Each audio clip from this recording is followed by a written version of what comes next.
นี่เลยบ้านบัวเมนเลยนะไปบ้านม่วงไข่กันครับ ไปนาวัดหมื่นหินคันครับนาก็นาขาวหรอกครับที่นาคุณหรอกครับเราไปส่งเฟืองครับ เราเอาเฟืองนู่นเฟืองเต็มหลังเลย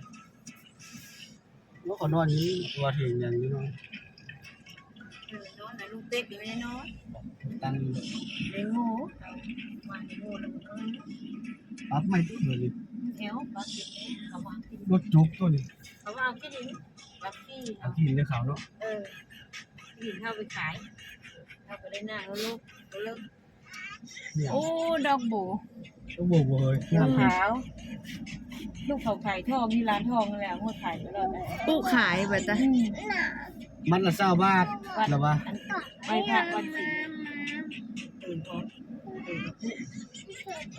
ลูกเพิ่มลูกกันเลย อันนู้นนี่เต็ก